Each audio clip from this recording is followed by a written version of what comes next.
कोण ऑब्सेंट आहे आज?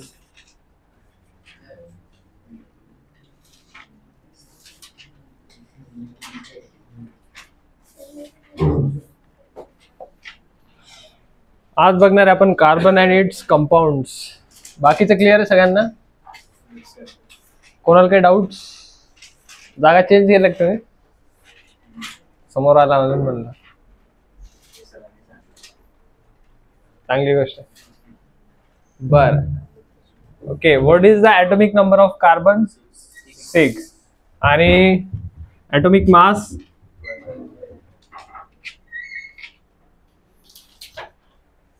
कार्बनचे किती आयसोटोप्स आहे बघा. एक C14. C12 हा मोस्ट कॉमनली यूज जो आपण करतो ना स्टँडर्ड फॉर्म ऑफ कार्बन तो हा आहे. आणि C14 कशासाठी यूज करतो आपण? Carbon dating. अजून 2 फॉर्म्स आहे याचे जे की न्यूली डिस्कवर्ड आहे. C15 अँड हे तिन्ही पण जे आहे का तिन्ही पण रेडिओ ऍक्टिव्ह आहे. तिन्ही पण कसे radio active isotopes of carbon हे 3.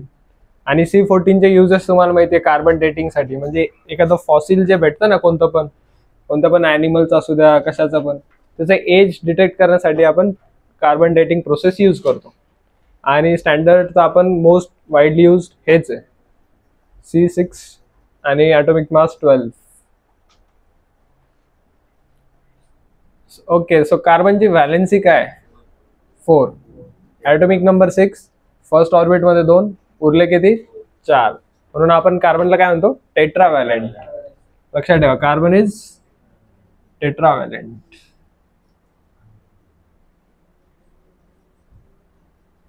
कारण याची व्हॅलेन्सी किती आहे? 4.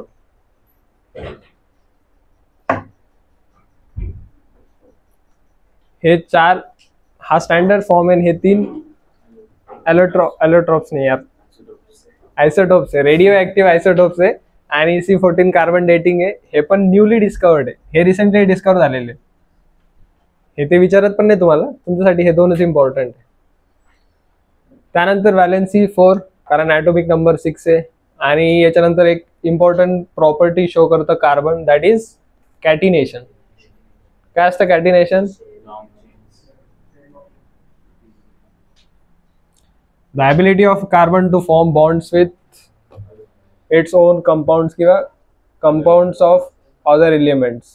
जी कार्बनची ॲबिलिटी आहे एकदम कशासोबत पण बॉन्ड फॉर्म करण्याची त्या ॲबिलिटीला आपण म्हणतो कॅटिनेशन. लिहून घ्या एक definition.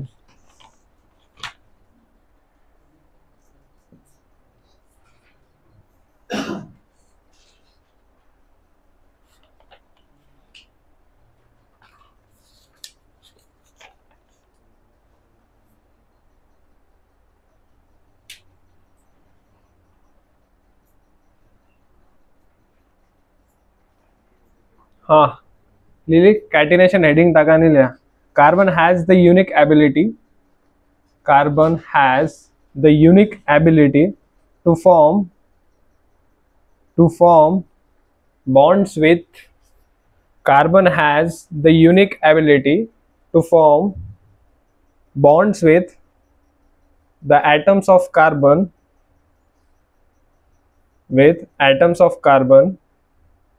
giving rise to large molecules.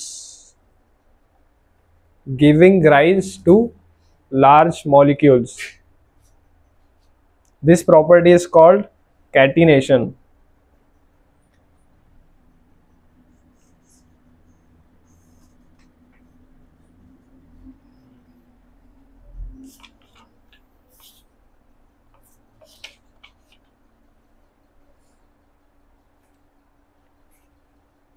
आणि इम्पॉर्टंट आहे की कार्बन कोणती बॉन्डिंग शो करतं?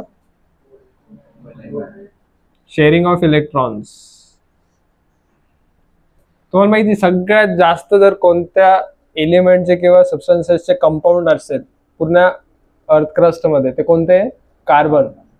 अराउंड 5 लाख पेक्षा जास्त कंपाऊंड फक्त कार्बनचे. आणि बाकीचे जर कंपाऊंड बघितले तर 50,000 अराउंड व्हॅरी करता. पण फक्त कार्बनचे जर कंपाऊंड बघितले असे कन्स्टिट्युएंट्स की ज्याच्यामध्ये कार्बन प्रेझेंट असेल म्हणजे 5 लाख पेक्षा जास्त काय आहे. काय झालं रे? सो कोव्हॅलेंट बॉन्डिंग शेअर करतं, sharing of ions, carbon is a non metal, परत ऑक्सिजन सोबत रिॲक्ट करतं इन एअर आणि CO2 फॉर्म करतं.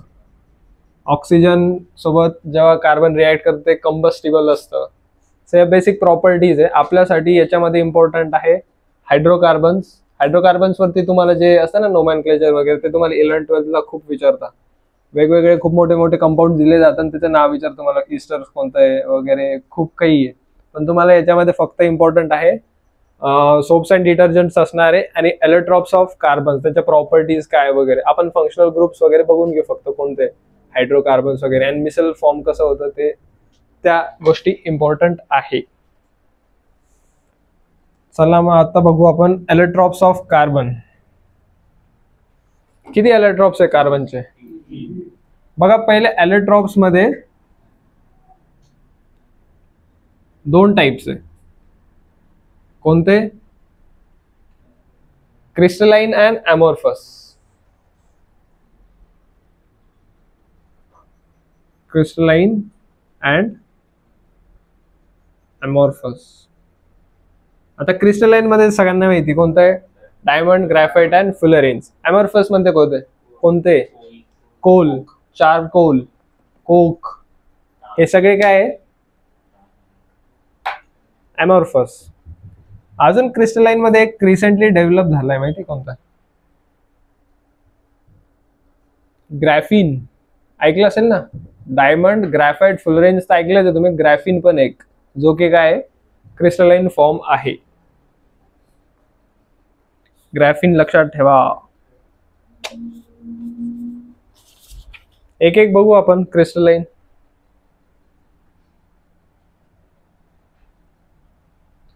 सगळ्यात पहिले घेऊ आपण डायमंड.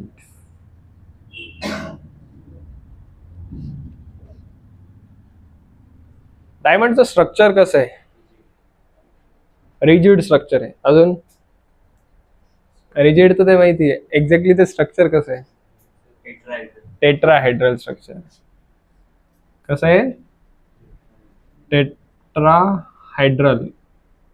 3D स्ट्रक्चर पण म्हणतो आपण त्याला. आणि एक कार्बन ॲटम डायमंड मध्ये किती अदर कार्बन ॲटम्सला अटॅच्ड असतो? 4. बघा, एक कार्बन, 4, अजून एक कार्बन, 4, अजून एक carbon.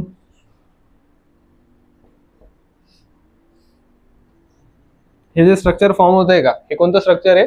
It is a tetrahedral structure. आणि एक कार्बन अटॅच्ड आहे किती? 4 अदर कार्बन ॲटम्स. ह्या प्रॉपर्टीज मध्ये लिहून घ्या. Diamond structure tetrahedral, 1 carbon is attach to 4 other carbon atoms. आणि याच्यावरती NDA ला क्वेश्चन आलेला आहे. डिफरन्स विचारता. ग्रॅफाइट मध्ये 3 कार्बन ॲटम्सला अटॅच असतो, डायमंड मध्ये 4 असतो. स्ट्रक्चर कळालं टेट्राहायड्रल. परत याचं हायब्रिडायझेशन विचारलं तर लक्षात ठेवा काय असतं? sp3. नाही विचारत, माहिती असू द्या फक्त. याच्यामध्ये इम्पॉर्टंट आहे अजून प्रॉपर्टीज ऑफ डायमंड. तर माहिती वेगवेगळे कलर शो करतो डायमंड. काय रिझन आहे? डायमंडचे आपल्याला इतके व्हेरियस कलर्स जे दिसतात, रिफ्रॅक्शन होतं. अजून काय होतं? प्रॉपर एक फिनॉमिनॉन आहे जो डायमंड मध्ये खूप कॉमनली दिसतो, त्याला आपण टोटल इंटरनल रिफ्लेक्शन म्हणतो. आणि एक रे जर पास झाला तो ऑलमोस्ट 1000 टाइम्स आतमध्ये रिफ्लेक्ट होतो आणि मग स्कॅटर होतो. ते कोण शो करतं? डायमंड. व त्याला आपण म्हणतो टोटल इंटरनल रिफ्लेक्शन. कोण शो करतं? Total internal reflection. अजून काय इम्पॉर्टंट आहे डायमंड बद्दल? बघा, कलर्स जे दिसतात ना वेगवेगळे, जर कलर असेल तर डायमंड कसा असतो? इम्प्युअर. जो प्युअर डायमंड असतो तो कलरलेस असतो. कलरलेस जो असेल ना तो असतो प्युअर, आणि तो ज्वेलरी मेकिंग मध्ये यूज केला जातो मोस्टली. अजून त्यामध्ये इम्पॉर्टंट काय? प्युअर डायमंड कसा असतो? Colourless, transparent, solid. याला म्हणतो आपण प्युअर डायमंड. बर, याचे आपल्याला हे तर नाही विचारत काय म्हणतात त्याला, डेन्सिटी किंवा रिफ्रॅक्टिव्ह इंडेक्स, पण माहिती असू द्या. याची डेन्सिटी काय आहे? 3.67. 3.67 याची आहे डेन्सिटी.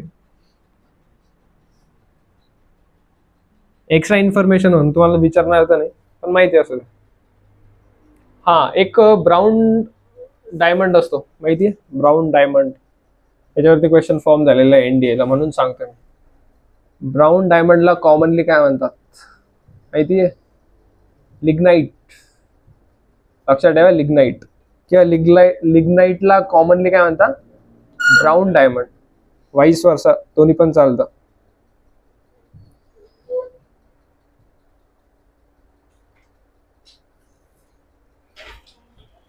आता याच्यामध्येच मी प्रॉपर्टीज पण ऍड करणार आहे.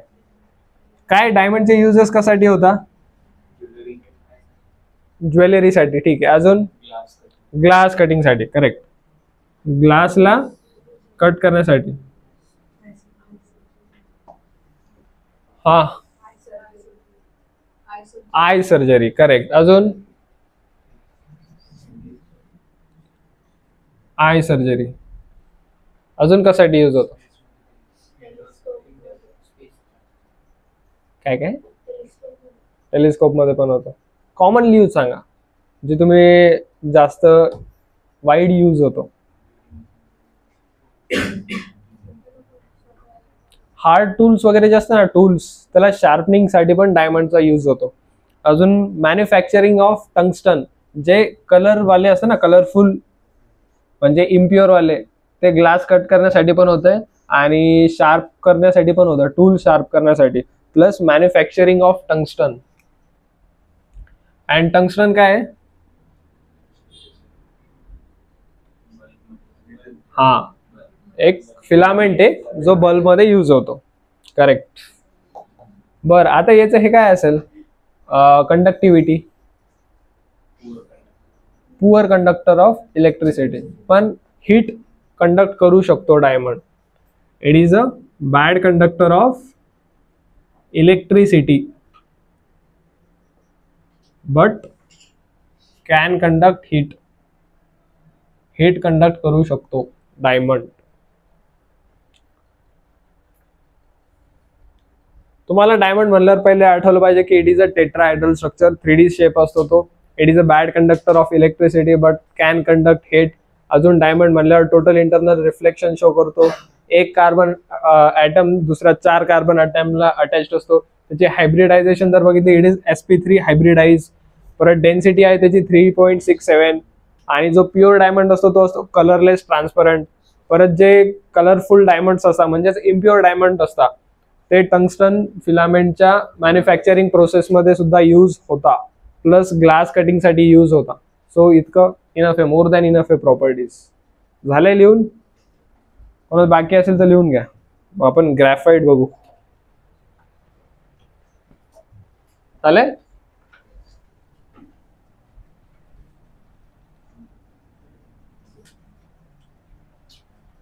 मी तुम्हाला लास्ट लेक्चरला एक क्वेश्चन विचारला होता काहीतरी,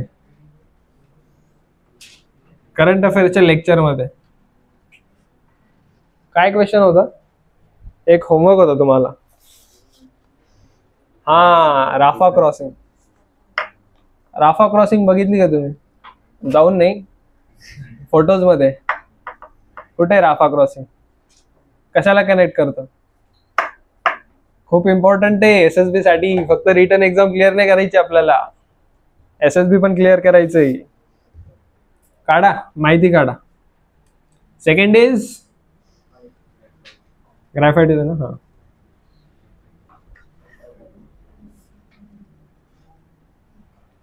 सांगा.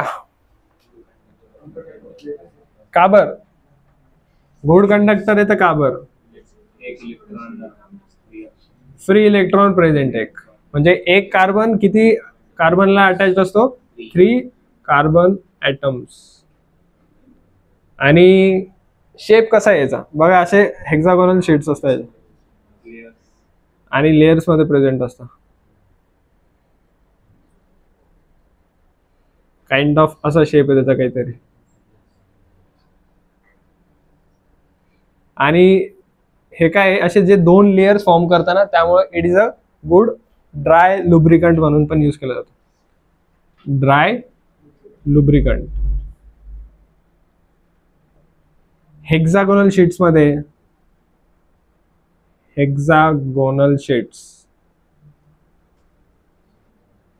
परत लेयर्स मध्ये अरेंज असतो. परत एक फ्री इलेक्ट्रॉन प्रेझेंट आहे आणि ह्या फ्री इलेक्ट्रॉन मुळेच काय it is a good conductor of heat and electricity. लक्षात ठेवा. काय झालं?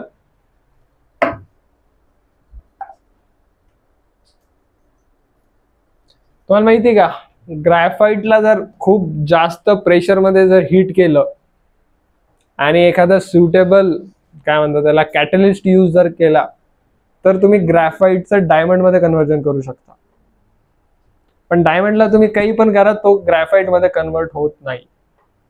रिव्हर्सिबल रिएक्शन नाही. पण जर तुम्ही ग्रॅफाइटला हाय प्रेशर मध्ये विथ सुटेबल काय म्हणतो आपण कॅटलिस्ट तर तुम्ही त्याला डायमंड मध्ये कन्वर्ट करू शकता. कॅटलिस्ट माहिती काय असतं? रेट ऑफ रिएक्शन इन्क्रीज करता. एन्झाइम्स काय असतं? एन्झाइम्स बायो नाही झालं तुमचं? हा इनसाइड बॉडी आउटसाइड पण असतं. काय असतं एन्झाइम्स मागे माहिती कोणाला? Enzymes are bio catalyst.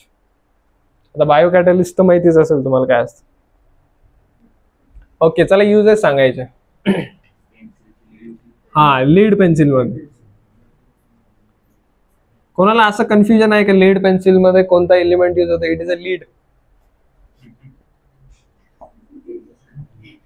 आहे का? नाही. सो कोणतं होतं?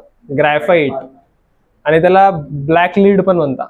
कशाला? ग्रॅफाइटला. कारण तो लीड मध्ये यूज होतो. अजून न्यूक्लिअर रिएक्टर्स मध्ये यूज होतो. कशासाठी? मॉडरेटर म्हणून. मॉडरेटर कशामध्ये? Nuclear reactors.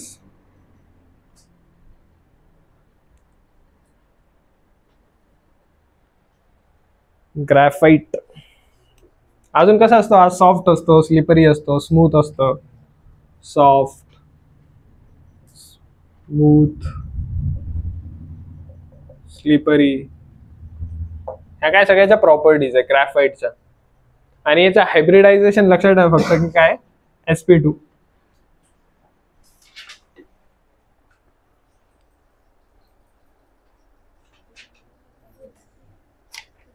इथपर्यंत कोणाला काही डाऊट्स? डायमंड ग्रॅफाइट आपण जितकं बघितलं. आणि लक्षात ठेवा कार्बन अर्थ क्रस्ट मध्ये 17th नंबरला आहे. मोस्ट अबंडंट एलिमेंट जे म्हणतो ना आपण सगळ्यात जास्त जे भेटतात त्यामध्ये 17 नंबरला आहे कार्बन. सगळ्यात जास्त अबंडंट कोणता आहे? क्रस्ट मध्ये एलिमेंट सियाल, silicon and aluminium. Mostly aluminium.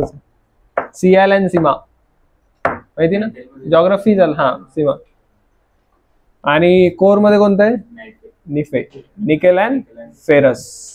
Iron बघा खूप जास्त डेन्सिटी त्यामुळे तो कोर ऑफ द अर्थ मध्ये जाऊन बसलेला आहे. जॉग्राफीच्या कन्सेप्ट सगळ्या ठीक आहे. हे झालं. इथपर्यंत कोणाला काही डाऊट? नंतर बघू आपण बकमिन्स्टर फुलरन्स. त्याच्याबद्दल जास्त प्रॉपर्टीज नाहीये. करू रफ.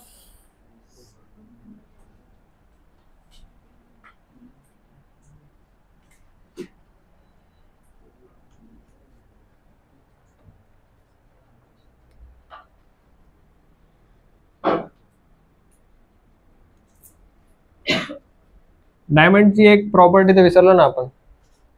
Hardest material. डायमंड कसा असतो? हार्डेस्ट, सगळ्यात हार्ड आहे. आणि कार्बन सॉफ्ट आहे, ब्रिटल आहे. ग्रॅफाइट मध्ये पण लिहिलं की carbon is graphite is soft and brittle, easily break होतो. तुम्ही बघा ना लीड तुम्ही हाताने ब्रेक करता. नंतर आहे फुलरन्स. फुलरन्स हा कोणी डिस्कवर केला होता? बकमिन्स्टर फुलरन्स. आणि त्याचा शेप कसा आहे? Soccer shape. आणि किती कार्बन्स आहे? 60 कार्बन ॲटम्स. बरं, तुम्हाला C60 म्हणल्यावर काय आठवतं? हा, कोबाल्ट. कोबाल्टचा रेडिओ ऍक्टिव्ह आयसोटोप कशासाठी यूज होतो? Cancer treatment. ओके, फुलरन्स मध्ये इतकंच आहे. हा पण ग्रॅफाइटला हीट करून वगैरे कन्वर्ट केला होता, सेम लाईक ग्रॅफिन. हा, आणि फुलरन्स हा एकमेव असा ज्याला म्हणलं जातं की it is a purest form of carbon. It is purest form of carbon असं म्हणलं जातं. आणि याच्यावरती भरपूर सारे तुम्हाला हे राहील, वेगवेगळ्या बुक्समध्ये वेगवेगळा प्युअर फॉर्म दिलेला आहे. कोणी कोणी म्हणतं प्युरेस्ट फॉर्म ऑफ कार्बन कोणता आहे? डायमंड. कोणी म्हणतं ग्रॅफाइट, कोणी म्हणतं फुलरेन्स, पण मोस्टली फुलरेन्सला म्हणता. लक्षात ठेवा, डायमंड हे कसं असतं, इनर्ट पण आहे आणि पॉइझनस पण आहे. लिहिलंय का ती प्रॉपर्टी? लिहून घ्या. डायमंड मध्ये डायमंड इनर्ट पण आहे अँड पॉइझनस पण आहे. इनर्ट म्हणजे काय असेल? Inert and poisonous. इनर्ट म्हणजे तो इतका हार्ड की तो कोणासोबत रिॲक्ट पण नाही करत, बॉन्ड्स पण जास्त फॉर्म नाही करत, त्यामुळे त्याला म्हणतो आपण इनर्ट. अँड पॉइझनस पण असतो डायमंड. लक्षात ठेवा, ग्रॅफिन पण एक आहे जे की रिसेंटली डिस्कवर्ड आहे. And only pure form of carbon जर म्हणलं इट इज फुलरन्स. बघा तुम्ही डायमंड बघा, ग्रॅफाइट बघा, त्यामध्ये इम्प्युरिटीज प्रेझेंट असतात. आपण डायमंड मध्ये बघितलं, जर इम्प्युरिटीज प्रेझेंट आहे तर ते वेगवेगळ्या कलर्स पण शो करतो डायमंड्स, आणि त्याचे युजेस पण आपण बघितले. ठीक आहे, फुलरन्स बद्दल काही नाही. बकमिन्स्टर फुलरन्स नावाचा सायंटिस्ट होता. 60 कार्बन आयटमचं एक केज लाईक स्ट्रक्चर डेव्हलप केलं होतं असं.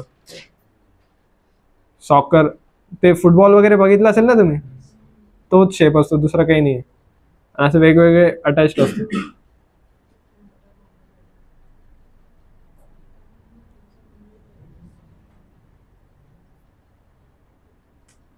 असंच काहीतरी स्ट्रक्चर येते, फुटबॉल शेप, बाकी काही नाही. नंतर आहे कार्बन आणि त्याचे कंपाऊंड्स म्हणल्यावर आपण म्हणतो हायड्रोकार्बन्स. सगळ्यांना माहिती कोव्हॅलेंट बॉन्डिंग शो करतं, परत मोर दॅन 5 लाख पेक्षा जास्त कंपाऊंड्स फॉर्म झालेले. तर ते असतात दोन टाईपचे, आपण त्यांना म्हणू शकतो, एक तर सॅच्युरेटेड आणि दुसरं असतं अनसॅच्युरेटेड. सॅच्युरेटेड कंपाऊंड्स हायड्रोकार्बन, जर कार्बन कार्बन सिंगल बॉन्ड असेल आपण त्याला म्हणतो सॅच्युरेटेड, आणि कार्बन कार्बन डबल बॉन्ड असेल त्याला म्हणतो आपण अनसॅच्युरेटेड किंवा कार्बन कार्बन ट्रिपल बॉन्ड. अजून एक कन्सेप्ट असतं ॲलिफॅटिक अँड ॲरोमॅटिक. माहितीये काय असतं ॲलिफॅटिक? तुला माहितीये? अजून तसं नाही म्हणू शकत आपण. ॲलिफॅटिक म्हणजे स्ट्रेट चेन कंपाऊंड्स, ॲरोमॅटिक म्हणजे जे सायक्लिक वगैरे असतात किंवा ब्रांच्ड असतात. ॲलिफॅटिक म्हणजे फक्त स्ट्रेट असतात. क्लिअर? ॲरोमॅटिक म्हणजे ते सायक्लिक असू शकता, ब्रांच्ड असू शकता, काही पण असू शकतं. ओके, सॅच्युरेटेड मी तुम्हाला सांगितलं होतं हे कसे बर्न होता? With clean blue flame. Saturated compound एकदम क्लीन आणि ब्लू फ्लेम मध्ये बर्न होता. आणि तेच अनसॅच्युरेटेड कशा होता? येलो फ्लेम, अनसॅच्युरेटेड, आणि त्याच्यामधून खूप सारा ब्लॅक स्मोक पण येतो. कशामधून? Unsaturated, burns with yellow flame, आणि त्याच्यामधून ब्लॅक कलरचा स्मोक पण येतो. Saturated, clean, blue flame. याच्यावरती पण क्वेश्चन आलेला आहे, फ्लेम्स वरती क्वेश्चन येतोच, सो हे पण इम्पॉर्टंट आहे. तुम्हाला हे तर माहितीच असेल ना, methane, ethane, propane, butane, pentane, hexane, heptane, octane, decane. इतकं बस झालं तुम्हाला. फर्स्ट कोणतं असतं? मिथ, सिंगल कार्बन मिथ, आणि सिंगल बॉन्ड असेल तर मिथेन, डबल बॉन्ड असेल तर, आणि ट्रिपल बॉन्ड असेल तर इथाईन. क्लिअर आहे सगळ्यांना हे? हा, ते फॉर्म नाही होत, बट हायपोथेटिकली इथिन पासून स्टार्ट होतं. पण कळतं ना हे, माहिती तुम्हाला नोमेनक्लेचर. सो आपण हेच बघू मग डायरेक्ट काय. आणि नोमेनक्लेचर तुम्हाला विचारत नाही, फक्त विचारतं तुम्हाला की फंक्शनल ग्रुप्स वगैरे, सो ते माहिती पाहिजे. अल्कोहोलचा कोणता आहे? ओएल. कोण म्हणतो? ओ एच, अल्कोहोलचा आहे ओ एच सफिक्स. ओके, म्हणजे तुला म्हणायचं आहे मिथॅनॉल.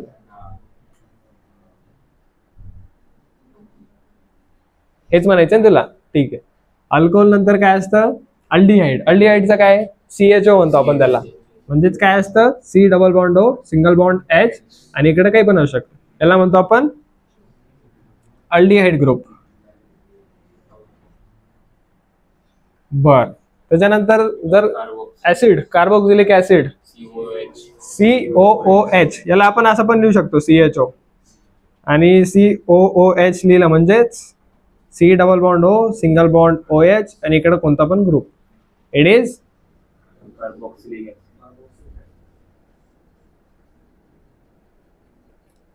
अजून एक आहे कीटोन.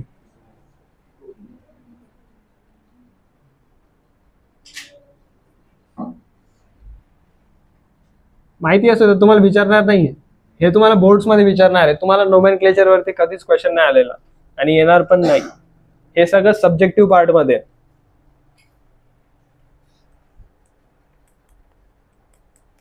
अजून काय याच्यामध्ये, बस ठीक आहे इथं. हा, मिथॅनॉल बद्दल भरपूर काही महत्वाचं आहे. मिथॅनॉल म्हणजे माहिती का, हे सगळे तुमचे जे ड्रिंक्स आहे का, अल्कोहोल तुम्ही जे कन्झ्युम करता, ते कशा, त्याच्यामध्ये काय असतं, मिथॅनॉल. किंवा तुमचे कप सिरप्स वगैरे जे असतं का, त्याच्यामध्ये काय असतं, मिथॅनॉल. आणि मिथॅनॉल म्हणजेच किंवा अल्कोहोल जेव्हा तुम्ही कन्झ्युम करता, तुम्हाला माहिती काय होतं. आणि हे मिथॅनॉल अजून कशामध्ये होतं, टिंक्चर ऑफ आयोडीन. तुम्हाला मी सांगितलं होतं ना, अल्कोहोल अँड आयोडीन काय म्हणून यूज केलं जातं, ते अँटीसेप्टिक. करेक्ट. सो हेच मिथॅनॉल म्हणजेच वेगवेगळ्या ड्रिंक्स मध्ये यूज केलं जातं, आणि हे पेट्रोल्स वगैरे मध्ये पण टाकलं जातं, ऍड केलं जातं. अजून बघा याच्यामध्ये इम्पॉर्टंट, हा मिथॅनॉल म्हणजे ऑब्व्हियसली तुम्हाला तर माहिती आहे, कोणी ड्रिंक केलं असेल नाही केलं असेल, पण तुम्ही ऍटलिस्ट ऑब्झर्व तर केलेलं आहे, बघितलं असेल. सो जेव्हा मिथॅनॉल कन्झ्युम करता, सो हे तुमची जी सेंट्रल नर्वस सिस्टम आहे त्याच्यावरती डिरेक्टली अफेक्ट करतं. सो त्यामुळे तुम्हाला काय म्हणतं ना, रिलॅक्स्ड, कारण तुमच्या माइंडवरचं सगळं प्रेशर रिलीज करतं ते. बट याचं कन्झम्पशन जास्त क्वांटिटीमध्ये किंवा प्युअर फॉर्ममध्ये हार्मफुल असतं बॉडीसाठी. त्यामुळेच तुम्ही काय करता, बरोबर आहे ना, डायल्यूट करता त्याला. डायल्यूट माहिती ना तुम्हाला, सोल्युशनचे टाइप्स, डायल्यूट करता म्हणजे काय करता, तुम्ही आईस क्यूब्स ऍड करता, वॉटर ऍड करता, सोडा ऍड करता, व्हॉट एव्हर. म्हणजे तुम्ही काय करता, बेसिकली त्याला डायल्यूट करताय.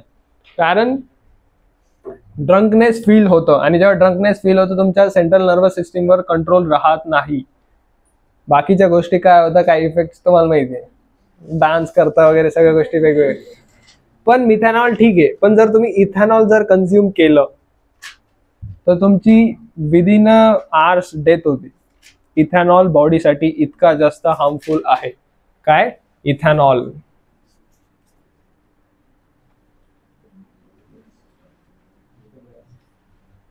खूप जास्त हार्मफुल आहे बॉडीसाठी, कारण तो जेव्हा बॉडीमध्ये एंटर करतो त्याचं कन्व्हर्जन कशामध्ये होतं, मिथॅनल. आणि तो काय करतो, सेल्सला कोॲग्युलेट करतो, आणि जेव्हा सेल्स कोॲग्युलेट होता तुम्हाला ब्लाइंडनेस फील होतं, तुमचं विजन पण लॉस होतं, आणि पूर्ण सेल्स कोॲग्युलेट झाल्यामुळे तुमची विदिन आवर्स डेथ होती. सो इथॅनॉल तुमच्यासाठी खूप जास्त हार्मफुल आहे.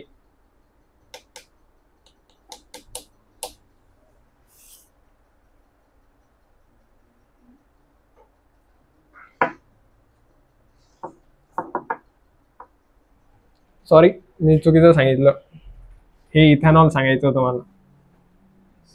तुम्हाला लक्षात नाही आलं का रे? मला वाटलं मी काहीतरी गडबड केली. Ethanol is not harmful, methanol is harmful. आणि ते मिथॅनॉलचं मिथॅनल होतं. मी जेव्हा इथॅनॉल म्हणलं ना, मला तेव्हा क्लिक झालं, म्हणलं काहीतरी गडबड केली. ठीक आहे, ethanol is not harmful. Ethanol तुम्ही सगळं काही करू शकता. मिथॅनॉल एकच कार्बन जेव्हा असतो तेव्हा जेव्हा तो सेलमध्ये जाईल तेव्हा तो काय करतो, सेल्सला कोॲग्युलेट करतो. सेल्स कोॲग्युलेट झाल्यामुळे तुम्हाला ब्लाइंडनेस पण फील होती आणि बॉडीसाठी खूप जास्त हार्मफुल आहे आणि तुमची विदिन आवर्स डेथ होती. आणि याच्यावरती तुम्हाला क्वेश्चन आहे, तुम्ही सीडीएस किंवा एनडीएचा रिसेंट पेपर बघा, ह्या कन्सेप्टवरती क्वेश्चन आलेला आहे सीडीएसला. आणि लिटरली अशी प्रोसेस आहे. काय होतं, जेव्हा मिथॅनॉल तुम्ही कंझ्युम करता, सेल्स कोॲग्युलेट होता, ब्लाइंडनेस होता आणि सेल्स कोॲग्युलेट वगैरे जे होतं का, ते सगळं प्रोसेस तुम्हाला क्वेश्चन दाखवतो मी. पीवायक्यूज सॉल्व्ह करू आपण. आता सिलेबस झाला का, जेव्हा नेक्स्ट टाइम केमिस्ट्रीचे लेक्चर्स असेल सरळ पीवायक्यूज सॉल्व्ह करू आपण. पीवायक्यूज किंवा क्वेश्चन्स जे काही असेल केमिस्ट्री रिलेटेड सगळं. ठीक आहे, ओके. अजून काय इम्पॉर्टंट आहे तुम्हाला?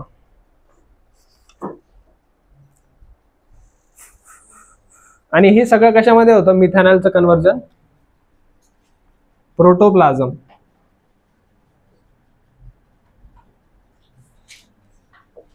प्रोटोप्लाझम काय असतं तुम्हाला जेव्हा बायो स्टडी करशाल सगळं क्लिअर होईल. बायो स्टार्ट होईल तुमचं डिसेंबर मध्ये.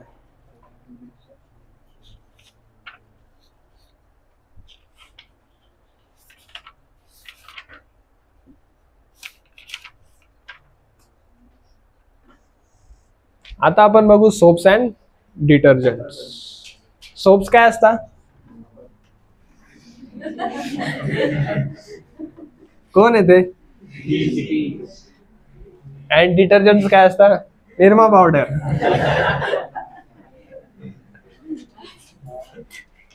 बरोबर ना. Soaps are long chain fatty acids of carboxylic acid. Long chain compound असतात. एकदा प्रॉपर डेफिनेशन लिहून घेतलं. सोप्स आर सोडियम और potassium salts of long chain carboxylic acids. Soaps are sodium or potassium salts of long chain carboxylic acid. आता त्याच्या खालीच detergents टाका आणि त्याची पण डेफिनेशन लिहून घ्या. डिटर्जंट्स टाकलं का? काय असतं डिटर्जंट्स म्हणजे Kshitij? It is generally sodium salts of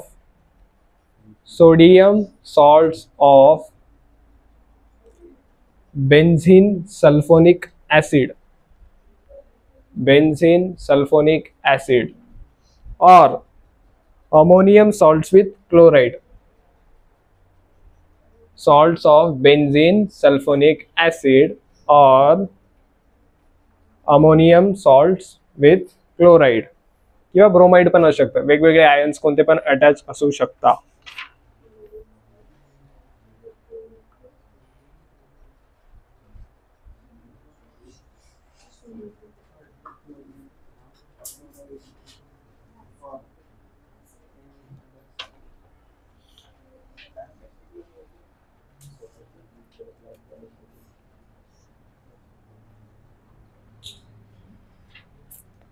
ठीक आहे. आता मिसल फॉर्म कसं होतं, कपडे कसे धुता तुम्ही, काय असतं बेसिकली जे डर्ट असतं, डर्ट मध्ये काय असतं, ऑइल वगैरे प्रेझेंट असतं आणि ते तुम्हाला क्लीन करण्यासाठी तुम्ही यूज करता सोप्स किंवा डिटर्जंट. ते यूज करता तेव्हा दोन एंड्स असतात. जे असं मिसल फॉर्म होतं ना, समजा हे ऑइल डर्ट आहे,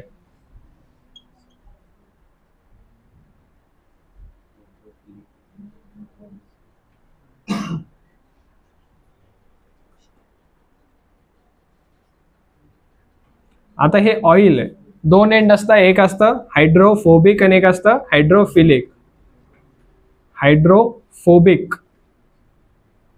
आणि एक असतं चला आपण एकच घेऊ. हे तर तुम्हाला माहिती आहे कसं होतं, आपण एका याच्यावरती स्टडी करू, थोडस रिप्रेझेंट करायला इझी जाईल. एक असतं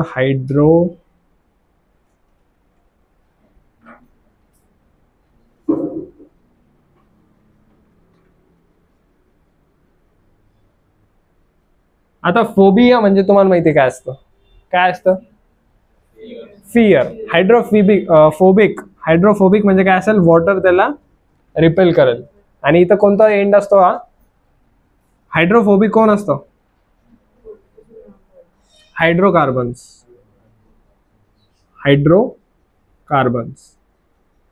आता आपण बघितलं ना, long chain fatty acids of carboxylic acid. So जे हायड्रोकार्बन वाला एंड असेल तो कसा असतो, हायड्रोफोबिक. अँड हायड्रोफिलिक कोण असतो, आयनिक. जे काही आयन्स प्रेझेंट असेल ते कसे असतात, hydrophilic. And hydrophilic means water loving म्हणू शकता तुम्ही, किंवा त्याला अट्रॅक्ट करता बेसिकली. आणि हे काय करता, एक चेन फॉर्म करता. आता इथं जे ऑइल आहे, आता जर तुम्ही पाणी टाकलं किंवा त्याला इमल्शन फॉर्म करता बघा, जे पूर्ण बबल्स वगैरे जे फॉर्म होतं ना इमल्शन, त्यांनी काय होतं, डर्ट मध्ये इथं जे ऑइल वगैरे असेल किंवा डर्ट असेल त्याच्यावरती जेव्हा तुम्ही पाणी टाकता, सो जे हायड्रोफिलिक असतात जे आयन्स ते असे वेगवेगळ्या डिरेक्शन्स मध्ये पळायला लागतात. आणि जे हायड्रोफोबिक असतं जे सेंटर मध्येच असतं, त्याला काय होतं, ते एक चेन फॉर्म करतात. आणि जेव्हा तुम्ही ब्रश यूज करता ना, तर हे चेन फॉर्म झाल्यामुळे ते काय केलं जातं, स्ट्रेच होता. आणि ते काय करतात, डर्ट तुम्ही क्लोथ मधून निघता. बेसिकली ते असं एक सायन्स आहे त्याच्या मागे, जसं कपडे धुतात तुम्ही ब्रश कावर यूज करता, ह्या जे चेन्स फॉर्म होतात किंवा आपण मिसल फॉर्म जे म्हणतो. आणि जर तुम्ही जेव्हा इमल्शन फॉर्म झाल्यानंतर तुम्ही ब्रशनी घासता ना, कावर घासता, कारण हे सगळं चेनच्या फॉर्म मध्ये काय होतं, डर्ट क्लीन होतं. बेसिकली तेच. आणि यालाच आपण काय म्हणतो, बस, सोप्स अँड डिटर्जंट्स. हायड्रोकार्बन, हा तुम्हाला हे इम्पॉर्टंट आहे, याच्यावरती पण क्वेश्चन येतो. हायड्रोकार्बन एंड कसा असतो, हायड्रोफोबिक असतो. आयनिक एंड जो असतो तो कसा असतो, हायड्रोफिलिक असतो. हा, आणि मिथॅनॉल आणि इथॅनॉल मध्ये कन्फ्युज होऊ नका, जसं मी झालो. क्लिअर. इथॅनॉल कसं असतं, गुड नसतं, सगळ्यात हार्मफुल आहे. पण इथॅनॉल जर तुम्ही लिमिटेड क्वांटिटी मध्ये जर घेतलं, सो बॉडीवरती अफेक्ट करतं पण जास्त हार्मफुल नाहीये. पण मिथॅनॉल खूप जास्त हार्मफुल आहे. आणि जेव्हा ते सेल्स मध्ये एंटर करतं प्रोटोप्लाझम मध्ये, तर मिथॅनॉलचं कन्व्हर्जन कशामध्ये होतं, मिथॅनल मध्ये. आणि ते काय करतं, सेल्सला कोॲग्युलेट करतं. आणि त्याच्यामुळे तुम्हाला ब्लाइंडनेस पण होती आणि विदिन आवर्स तुमची डेथ पण होती. क्लिअर सगळ्यांना. इथपर्यंत कोणाला काही doubts. Carbon and its compounds, allotropes of carbon, catenation property show करतो, व्हॅलेन्सी 4 असती.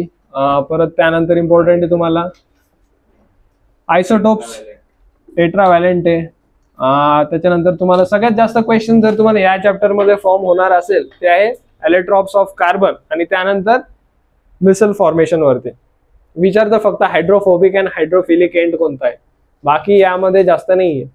कार्बन कंपाऊंड्स मध्ये तुम्हाला नोमेनक्लेचर जो इतका मोठा पार्ट आहे तो तुम्हाला एनडीएला डायरेक्ट स्किप केलेला आहे, तो असतो तुम्हाला 11th आणि 12th ला. क्लिअर.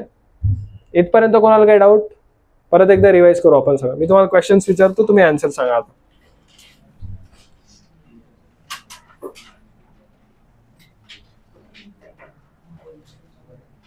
आता एक काम करा, सगळ्यांनी बुक्स बंद करा.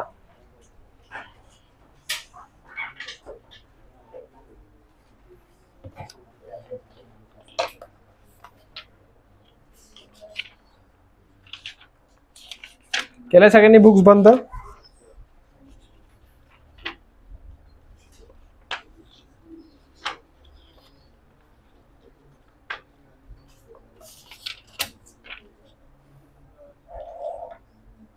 हा, कलेक्टिव्ह आन्सर पाहिजे मला सगळ्यांचे, नाही तर एकेकाला उठवल्यापेक्षा तेच बरं आहे.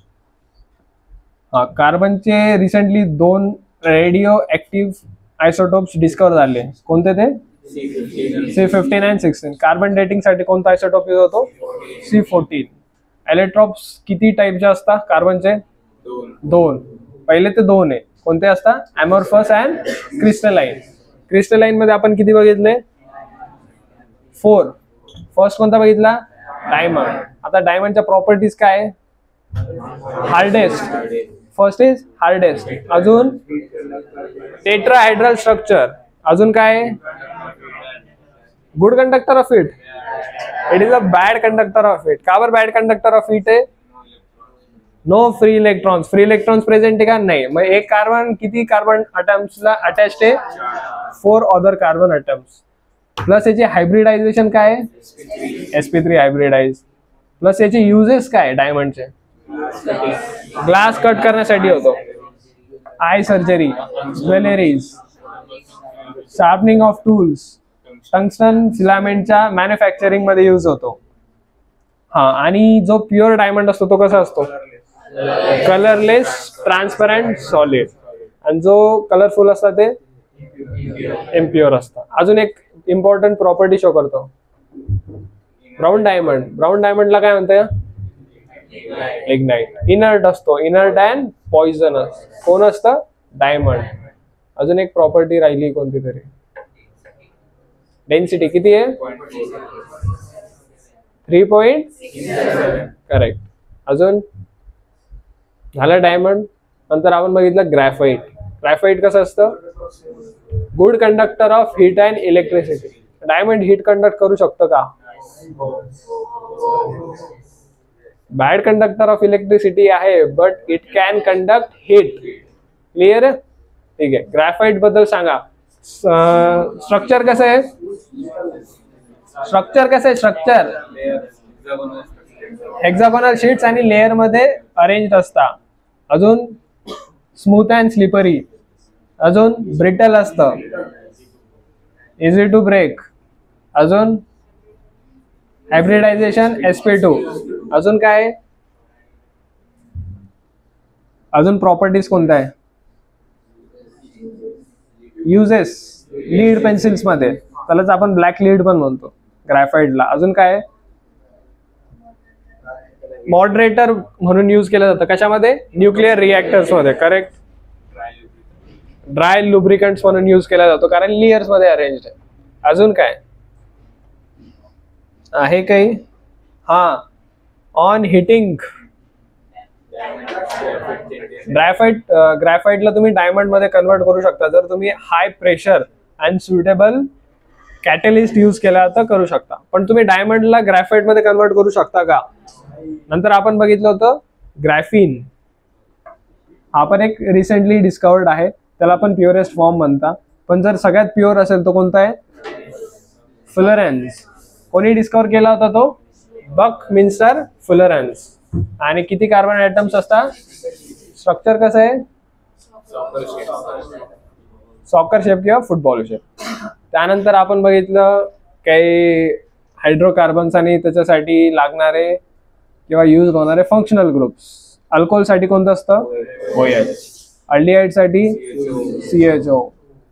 कार्बोक्सिलिक ऍसिड, ठीक आहे. कीटोन साठी C डबल बॉन्ड O. त्यानंतर आपण बघितलं इथेनॉल.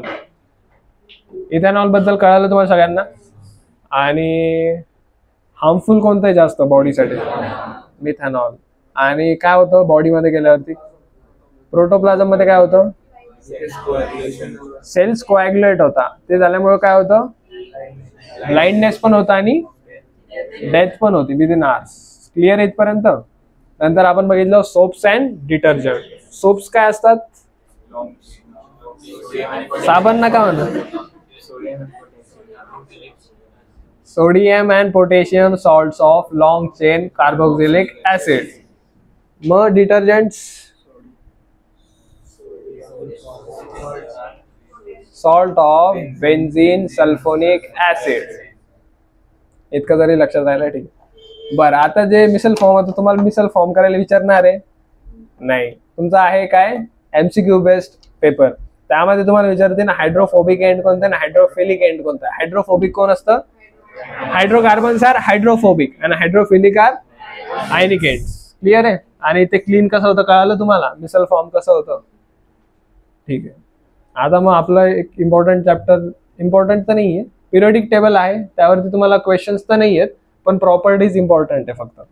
की मेटॅलिक प्रॉपर्टी तुम्ही डाऊन द ग्रुप गेले किंवा डाऊन द कॉलम काय व्हॅरी होतं, ॲटॉमिक रेडियस कशी व्हॅरी करते, किती मेटल्स आहे, किती नॉन मेटल्स आहे, मेटलॉइड्स कोणते, ह्याच मेटॅलिक प्रॉपर्टीज विचारता, ॲटॉमिक रेडियस वरती विचारता, परत ऑर्बिट्स वाढता कमी होता या गोष्टी, इलेक्ट्रॉन अफिनिटी वरती क्वेश्चन येतो. माहिती ना या गोष्टी? प्रॉपर्टीज ऐकलत असेल, 10th मध्ये झालेले आहे तुम्हाला. फक्त एखाद्या दिवशी आपण प्रोजेक्टर वरती डायरेक्ट पिरियोडिक टेबल लावू आणि डिस्कस करू फक्त, त्यामध्ये दुसरं काही नाही. बरं, अजून कोणते कन्सेप्ट किंवा चॅप्टर्स असे आहे जे आपल्याला घेतले पाहिजे असं तुम्हाला वाटतं?